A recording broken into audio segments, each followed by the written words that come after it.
This is Taking Stock on Bloomberg. I'm Pimm Fox. All right, you want to grab lunch with the Oracle of Omaha? They're taking bids on eBay right now, and the bidding has already topped $300,000. Billionaire Warren Buffett put himself on the block this week for the benefit of the Glide Foundation. That's in San Francisco.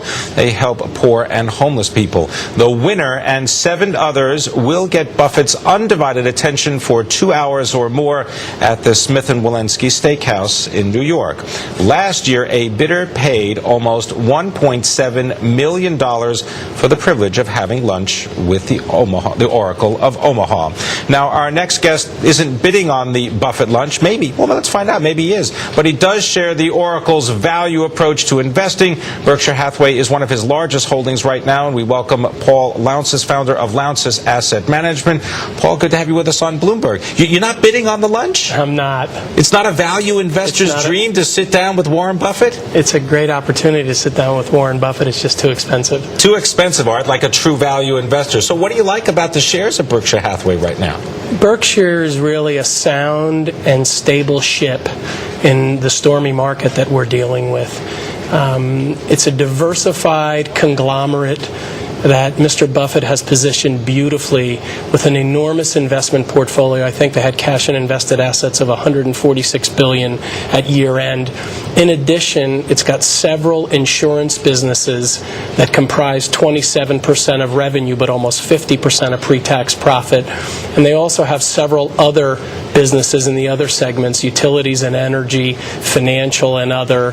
And so it's a wonderful, wonderful company with a diverse set of revenues. Yeah, but how do investors get their hands on some of that money? I mean, they don't pay any dividends. He's on the record as saying he doesn't intend to pay any dividends. He did say at the annual meeting it's a I don't know if I want to say it's a possibility. A possibility, but he has proven consistently over the last 4 decades that his reinvestment of that cash has yielded greater results than paying a dividend. Really? But even if you compare the value of a Berkshire Hathaway stock to, let's say, an ounce of gold, the ounce of gold after the last 10 years has done better.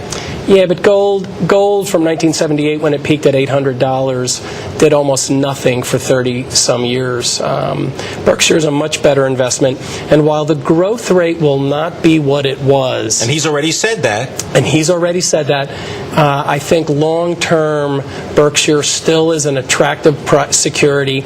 Year-end book value was $84,478. We think year-end 2011 book value in another year and a half will be over $100,000. So it's not trading for a significant premium to book value, which is one of several ways to value Berkshire. Now, as a value investor, what kind of time horizon are you talking about? You've told me in the past you don't even bother to look at the direction of the market every day. We don't.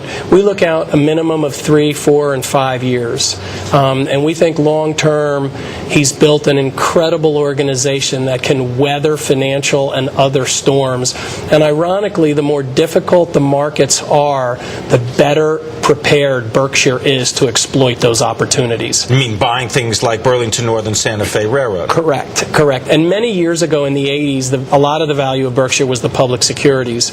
Now it's a lot of the operating companies, of which there are 80 or so. All right, we're going to continue the conversation about value investing. We've got more with Paul Lountzis of Lountzis Asset Management.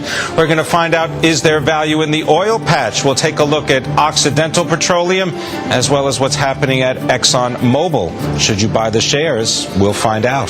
This is Taking Stock on Bloomberg.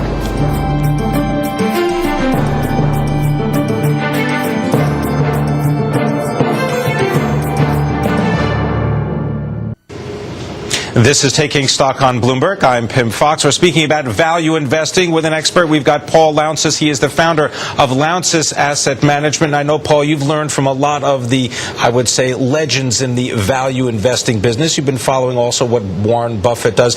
What about the oil industry right now? I know that you've been looking at 2 companies, Occidental Petroleum as well as Exxon Mobil. You've been thinking about buying those shares? We've followed both the oil and natural gas industries for the last last 20 years.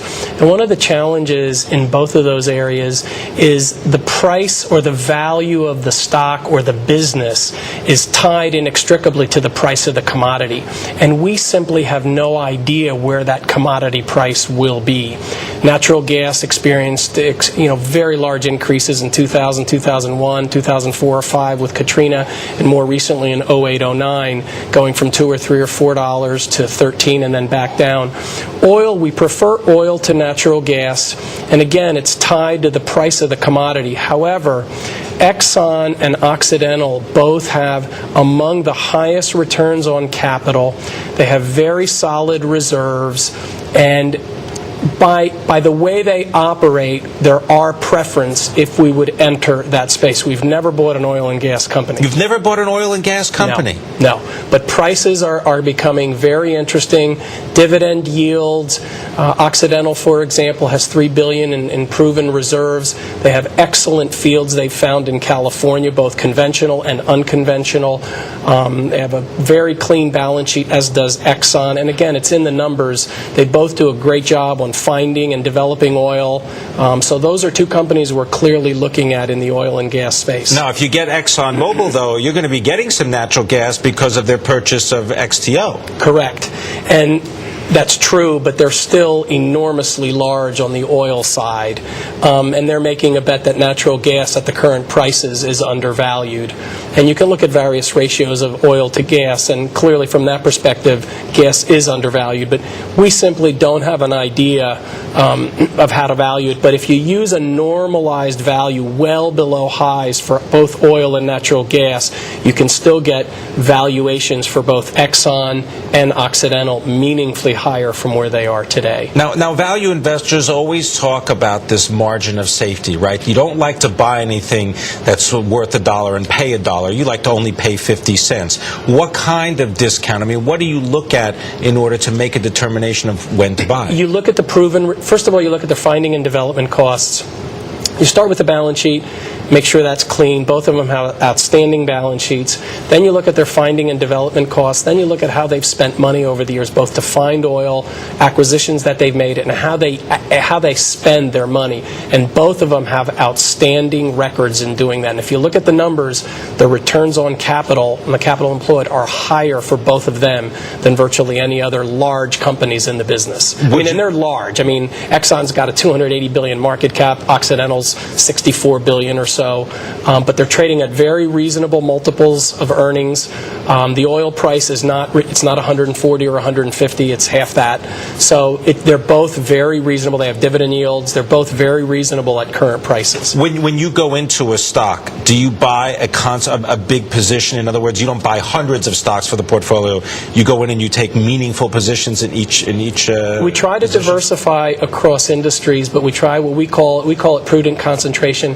We like to own 10 to 20 stocks, and we like to own the best in a particular field. And we do a lot of work trying to understand why we think they're better. We talk to competitors, customers, former employees, and really try to generate insights that will allow us to own something during challenging times. And pay only a discount. And pay only a discount. All right. I want to thank you very much. Paul Lountzis coming to us from Lountzis Asset Management. Coming up on Charlie Rose, Senator John Kerry sits down with Charlie Rose to talk about the oil gusher in the Gulf of Mexico and its effect on energy legislation. Charlie Rose airs at 8 and 10 p.m. New York time. But first, stick around for Bloomberg Rewind. Thanks for taking stock. I'm Pimm Fox. Good night.